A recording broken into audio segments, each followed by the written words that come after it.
নমস্কাৰ এই মুহূৰ্তত আপোনালোকে চাইছে সাহিত্য টেকনলজি ইউটিউব চেনেল এই চেনেল ৰাজ্যৰ খবৰটোতে কেইবাটাও গুৰুত্বপূৰ্ণ খবৰ আপোনালোকলৈ আগবঢ়াইছে যিকেইটা খবৰ আপোনালোকে জনাটো অত্যন্ত দৰকাৰী আৰু এই খবৰকেইটা আপোনালোকে উপস্থাপন কৰাৰ আগতেই আপোনালোকে যদি এই চেনেলটো নতুনকৈ আহিছে তেন্তে চেনেলটো প্লিজ ছাবস্ক্ৰাইব কৰি থ'ব আৰু ভিডিঅ'টোত এটা লাইক কৰি উৎসাহিত কৰিব আজিৰ পৰা প্ৰথমটো এই মুহূৰ্তৰ অতি গুৰুত্বপূৰ্ণ এটা বহুতে ডাঙৰ খবৰ মুকলি হৈ আহিছে কিয়নো আজি কামৰূপ মেট্ৰৰ লগতে সমগ্ৰ অসমলৈ কমি আহিছে কোভিডৰ আক্ৰান্তৰ সংখ্যা আৰু অৱশেষত কামৰূপ মহানগৰত লাহে লাহে হ্ৰাস পাইছে আক্ৰান্তৰ সংখ্যা মঙলবাৰে ৰাজ্যত আক্ৰান্ত হয় ৩,৪১৫জন লোক আৰু কামৰূপ মহানগৰ জিলাত শেহতীয়াকৈ কেইটামান দিনত হ্ৰাস পাইছে আক্ৰান্তৰ সংখ্যা মঙলবাৰে জিলাখনত আক্ৰান্ত হয় ২০৪জন লোক কিয়নো ৰাজ্যত আজি ৩০০ লোক কৰোণা ভাইৰাছৰ আক্ৰান্ত হয় মঙলবাৰে ১,৩২,৯২৯জন লোকৰ কোভিড পৰীক্ষা কৰা হৈছিল আৰু ইয়াৰে ৩,৪০০জন লোকৰ কোভিড পজিটিভ ইতিমধ্যে ফলাফল আহিছে আৰু ৰাজ্যখনৰ সম্প্ৰতি আক্ৰান্তৰ সংখ্যা আছে ২.৫৭% মাত্ৰ আৰু সম্প্ৰতি অসমত আৰোগ্য হোৱা লোকৰ সংখ্যা আছে ৯০%। এইটো এটা বহুতে ভাল শতাংশ কিয়নো ইতিমধ্যে ৯০% লোকে অসমত আৰোগ্য লাভ কৰিছে আৰু আজিৰ দিনটো মাত্ৰ ২.৫৭% লোকে আক্ৰান্ত হৈছে এই ভাইৰাছ আজি পোৱাৰ পাছত এই মুহূৰ্তত আন এটা ডাঙৰ খবৰ মুকলি হৈছে এটা গুৰুত্বপূৰ্ণ ভাল খবৰ কিয়নো ইতিমধ্যে মোদী চৰকাৰে এক বৃহৎ ঘোষণা আঁচনি জাৰি কৰিছে আৰু এতিয়াৰ পৰা প্ৰত্যেক মাহে ইতিমধ্যে যুৱক যুৱতীসকলে আৰু সাধাৰণ জনতাই লাভ কৰিব বেংক একাউণ্টত ২৫০০ টকা আৰু ১৮ পৰা ৪০ বছৰৰ যুৱক যুৱতীয়ে লাভ কৰিব এই অগ্ৰাধিকাৰী ধন আৰু ইতিমধ্যে গণি প্ৰতিজন নিবনুৱাক ২৫০০ টকাকৈ বেংক একাউণ্টত দিয়া হ'ব এই ধন কিয়নো এইখিনিতে আহিছে বৃহৎ ঘোষণা নিবনুৱা যুৱক যুৱতী ইতিমধ্যে ১৮ পৰা ৪০ বছৰ বয়সৰ সকলোৱে ইতিমধ্যে ২৫০০ টকাকৈ একাউণ্টত লাভ কৰিব আৰু কেন্দ্ৰীয় চৰকাৰে ইতিমধ্যে বয়স নিৰ্ধাৰিত কৰিছে যে ১৮ পৰা ৪০ বছৰ সকলোৱে পাব এই ধন আৰু গণি প্ৰতিজন নিবনুৱাক ইতিমধ্যে ২৫০০ টকা তেওঁলোকৰ বেংক একাউণ্টত দিব মোদী চৰকাৰে আৰু ইতিমধ্যে আপোনালোকৰ বেংক একাউণ্টত যি ২৫০০ টকা দিব চৰকাৰে আৰু সেইবাবে ইতিমধ্যে প্ৰতিখন জিলাৰ পৰা নিবনুৱাৰ পৰা বিচাৰিছে আবেদন আৰু আপুনি এই আবেদন ইতিমধ্যে কৰিব পাৰিব আৰু তাৰপিছতে আপোনাৰ প্ৰত্যেক মাহে বেংক একাউণ্টত ২৫০০ টকা দিব কেন্দ্ৰীয় পোৱাৰ পাছতো এই মুহূৰ্তত আজিৰ দিনটোৰ সকলোতকৈ ডাঙৰ ব্ৰেকিং নিউজটোৱে মুকলি হৈ আহিছে কাৰণ অৱশেষত মুকলি কৰিলে অৰ্থাৎ প্ৰকাশ পালে অসমৰ নতুন SOP আৰু মুখ্যমন্ত্ৰী হিমন্ত বিশ্ব শৰ্মাই ইতিমধ্যে প্ৰকাশ কৰিছে এই SOPত আৰু এই SOPত কি আছে সম্পূৰ্ণকৈ জনাওক ভিডিঅ'টো কিয়নো ইতিমধ্যে ৰাজ্যৰ বহুকেইখন জিলাত সন্ধিয়া ৫ বজালৈকে বা ৬ বজালৈকে দোকান খোলা আৰু গাড়ী চলাচল নিৰ্দেশ জাৰি কৰিছে আৰু ৫খন জিলাত ইতিমধ্যে এই নিয়ম লাগু নহ'ব আৰু দোকান বজাৰ আৰু গাড়ী চলাচল কাৰফিউৰ লগতে বৃহৎ সিদ্ধান্ত ২২ জুনলৈ জাৰি কৰা হৈছে নতুন নিৰ্দেশনাৰ সবিশেষ জানক এই ভিডিঅ'টোৰ মাধ্যমেৰে কিয়নো COVID-19ৰ ফলত অসম চৰকাৰে নতুন SOP ইতিমধ্যে জাৰি কৰিছে ৰাজ্যৰ কোভিড পৰিস্থিতিৰ প্ৰতি লক্ষ্য ৰাখি চৰকাৰে জাৰি কৰা নতুন SOP ২২ জুনলৈ জাৰি থাকিব গুৱাহাটী মহানগৰীৰ দোকান পোহাৰ খোলা থকা সময় এঘণ্টা বৃদ্ধি কৰিছে আনহাতে ২১ জুনৰ পিছত পৰিস্থিতি উন্নতি হ'লে তিনিচুকীয়া ডিব্ৰুগড় নগাঁও কাছাৰ শোণিতপুৰ সম্পূৰ্ণ লকডাউন দিয়াৰ সম্ভাৱনা ব্যক্ত কৰিলে মুখ্য স্বাস্থ্যমন্ত্ৰী কেশৱ মহন্তই কিন্তু ইতিমধ্যে সকলো জিলা খুলি দিছে ২৭খনকৈ জিলা খুলি দিয়াৰ সিদ্ধান্ত গ্ৰহণ কৰিছে আৰু কিন্তু এই ৫খন জিলাত ইতিমধ্যে কোভিড পৰিস্থিতি উন্নত হোৱা নাই বাবে এইকেইখন জিলাত ২২ তাৰিখে সিদ্ধান্ত ল'ব লকডাউন হ'ব পাৰে কিন্তু এতিয়া আমি জানো আহক ইতিমধ্যে যি ২৭খনকৈ জিলা খুলি দিছে সেইসমূহ কি খোলা থাকিব নতুন নিৰ্দেশনাৱলীসমূহ বন্ধ থাকিব সকলো শিক্ষানুষ্ঠান আৰু গুৱাহাটীত দিনৰ ২ বজাতে থাকিব কাৰফিউ আৰু গুৱাহাটীত ১ বজালৈকে খোলা থাকিব দোকান কিন্তু তাৰ পৰিৱৰ্তে ২২ জুনলৈ বন্ধ থাকিব আন্তঃজিলা যাতায়াত আৰু ইতিমধ্যে সকলোতকৈ ডাঙৰ ভাল খবৰটোৱে আহি পৰিছে আৰু ৮খনকৈ জিলাত বিয়লি অৰ্থাৎ সন্ধিয়া ৫ বজালৈকে কাৰফিউ ইতিমধ্যে নচলিব আৰু সন্ধিয়া ৫ বজাৰ পৰাই কাৰফিউ হ'ব আৰু ৰাজ্যৰ ৮খন জিলাত ক্ৰমে দক্ষিণ খালমাৰা দক্ষিণ পশ্চিম কাৰ্বি আংলং চৰাইদেউ চিৰাং ডিমা হাছাও মাজুলী ওদালগুৰি আৰু বঙাইগাঁও জিলাত আবেলি ৫ বজাৰ পৰা ৫ বজালৈকে বলবৎ থাকিব সান্ধ্য আইন কিন্তু ইতিমধ্যে দিনৰ ২ বজাত যি সান্ধ্য আইন আছিল অৰ্থাৎ দিনৰ ২ বজাৰ পৰা দোকান পোহাৰ সকলো বন্ধ কৰাৰ আৰু গাড়ী চলাচল সম্পূৰ্ণৰূপে বন্ধ হৈ পৰিছিল কিন্তু এই নিয়ম ইতিমধ্যে শিথিল কৰিছে অৰ্থাৎ লকডাউন শিথিল কৰি সন্ধিয়ালৈ বৃদ্ধি কৰা হৈছে এই লকডাউনৰ সময়সীমা আৰু ইতিমধ্যে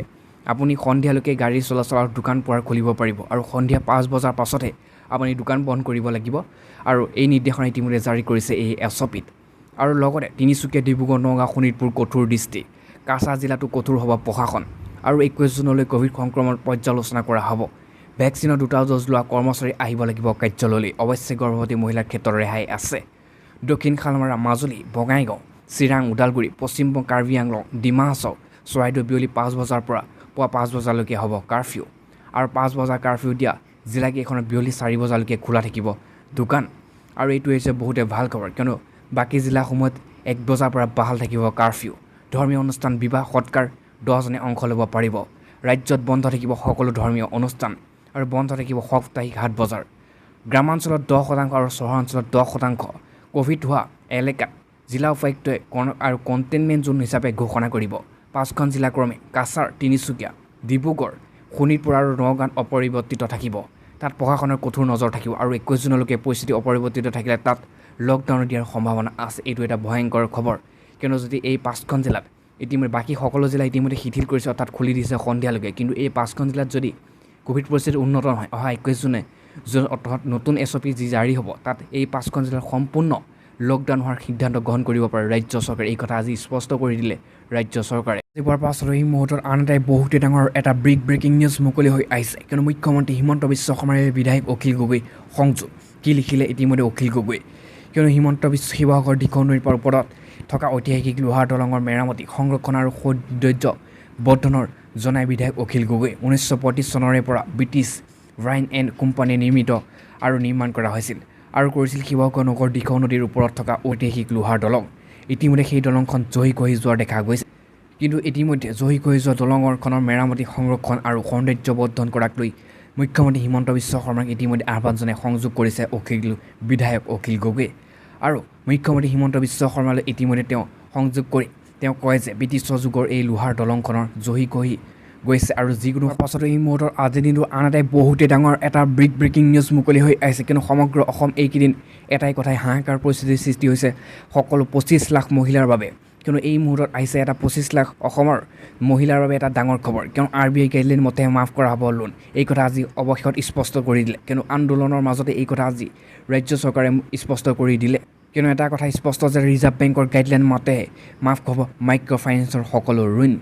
কিয়নো RBI যি গাইডলাইন জাৰি কৰিছে তাৰ মতে মাইক্ৰ' ফাইনেন্সৰ ঋণ মাফৰ প্ৰতিক্ৰিয়া চলাব ৰাজ্য চৰকাৰে। আৰু দুটা মাইক্ৰ' ফাইনেন্সৰ ঋণ একে সময়তে ঋণ লোৱাটো RBI গাইডলাইনৰ পৰিপন্থী নহয়, এই কথা স্পষ্ট কৰিছে অসম চৰকাৰে। আৰু সকলোধিক জাৰি চাই মাইক্ৰ' ফাইনেন্সৰ ঋণ মাফৰ প্ৰক্ৰিয়া চলাব অসম চৰকাৰে। আৰু লগতে মাইক্ৰ' ফাইনেন্সৰ ঋণ ৰেহাই কমিটিৰ অধ্যক্ষ মন্ত্ৰী অশোক সিংঘালে এই কথা স্পষ্টভাৱে আজি ঘোষণা কৰিছে আৰু মুখ্যমন্ত্ৰী হিমন্ত বিশ্ব শৰ্মাৰ লগত এক বৈঠক অনুষ্ঠিত কৰিছিল আৰু তাৰপিছতেই মন্ত্ৰী অশোক সিংঘালে এই কথা স্পষ্ট কৰাৰ পাছতো এই মুহূৰ্তত আন এটা ডাঙৰ খবৰ মুকলি হৈ আহিছে, কিয়নো মুখ্যমন্ত্ৰী হিমন্ত বিশ্ব শৰ্মাই এক বৃহৎ আঁচনি জাৰি কৰিছে আৰু এই আঁচনিৰ জৰিয়তে অসমৰ সকলো জনসাধাৰণে এতিয়া লাভ উঠাব পাৰিব। কিন্তু মৎস্য উৎপাদনক লৈ গুৰুত্ব মুখ্যমন্ত্ৰী হিমন্ত বিশ্ব শৰ্মা। ঘৰে ঘৰে পুখুৰী, ঘৰে ঘৰে মাছ আঁচনি জিঅ' টেগিং নিৰ্দেশনা ইতিমধ্যে মুখ্যমন্ত্ৰী আজি হাতত লৈছে আৰু মুখ্যমন্ত্ৰী ডক্টৰ হিমন্ত বিশ্ব শৰ্মাই আজি তেওঁৰ কাৰ্যালয়ৰ সভা কক্ষত অনুষ্ঠিত এক বৈঠকত মীন বিভাগৰ অধীনৰ বিভিন্ন কাম কাজৰ সামগ্ৰিক পৰ্যালোচনা কৰে আৰু ৰাজ্যখনৰ মৎস্য উৎপাদনৰ বৃদ্ধিৰ প্ৰচুৰ সম্ভাৱনীয়তা থকাৰ কথা উল্লেখ কৰি বৈঠকত মুখ্যমন্ত্ৰী উন্নত পৰিচালনাৰ সুবিধাৰ্থে ঘৰে ঘৰে পুখুৰী, ঘৰে ঘৰে মাছ আঁচনিখনৰ অধীনত এতিয়ালৈকে খনন পুখুৰীসমূহৰ জিঅ' ট্ৰেগিং কৰাৰ পদক্ষেপ ল'বলৈ বিভাগক ইতিমধ্যে নিৰ্দেশ দিছে মুখ্যমন্ত্ৰী হিমন্ত বিশ্ব শৰ্মাই। আৰু তাৰ লগতে মুখ্যমন্ত্ৰীগৰাকীয়ে লগতে ৰাজ্যখনৰ মাছৰ খাদ্যৰ অভাৱ পূৰণৰ বাবে তথা দিশত চাহিদা পূৰণ কৰিবলৈ উৎপাদন মাজত থকা ব্যৱধানৰ হ্ৰাস কৰাৰ উদ্দেশ্যে আৰু দিশত প্ৰয়োজনীয় কাৰ্যপথ ব্যৱস্থা গ্ৰহণৰ বাবে নিৰ্দেশ দিয়ে আৰু এই লগতে এই দিশত শিক্ষিত নিবনুৱা যুৱক যুৱতী প্ৰশিক্ষণ প্ৰদানৰ ব্যৱস্থা কৰিবলৈ কৈছে। ৰাজ্যখনৰ অৰ্থনৈতিক বিকাশৰ মৎস্য খণ্ডই ল'ব পৰা সম্ভাৱনীয়তাৰ ওপৰত গুৰুত্ব আৰোপ কৰি মুখ্যমন্ত্ৰী ডক্টৰ হিমন্ত বিশ্ব শৰ্মাই সমগ্ৰ গ্ৰাম্য উন্নয়নৰ যোজনাৰ অধীনত সত্ৰ নামঘৰকে ধৰি বিভিন্ন ধৰ্মীয় অনুষ্ঠানত অধীনস্থ ভূমি সামৰি প্ৰতিখন গাঁৱৰ সামূহিক পুখুৰী নিৰ্মাণ কৰাৰ ক্ষেত্ৰত পদক্ষেপ গ্ৰহণৰ নিৰ্দেশ দিয়ে। উপৰিও NREGA আঁচনিৰ অধীনত ব্যক্তিগত সৰু পুখুৰী খনন ব্যৱস্থাও কৰিবলৈ ইতিমধ্যে নিৰ্দেশ দিছে, কিয়নো এই আঁচনিৰ জৰিয়তে আপুনি চৰকাৰৰ পৰা বৃহৎ পৰিমাণৰ ধন লাভ কৰিব পাৰিব। বৈঠকত মুখ্যমন্ত্ৰী হিমন্ত বিশ্ব শৰ্মাই ৰাজ্যখনৰ জলাশয়সমূহত মৎস্য উৎপাদনৰ বৃদ্ধিৰ ওপৰত প্ৰয়োজনীয় পদক্ষেপ গ্ৰহণ কৰি বাবে বিভাগীয় নিৰ্দেশ দিয়ে আৰু আজিৰ এই বৈঠকত মীন মন্ত্ৰী পৰিমল শুক্লবৈদ্যৰ লগতে মীন বিভাগৰ দায়িত্বত থকা অতিৰিক্ত মুখ্য সচিব ৰবি শংকৰ প্ৰসাদ আৰু ৰাজ্যৰ মীন বিভাগৰ আন বিষয়াসকলেও উপস্থিত থাকে এই হাই ভল্টেজ বৈঠকত।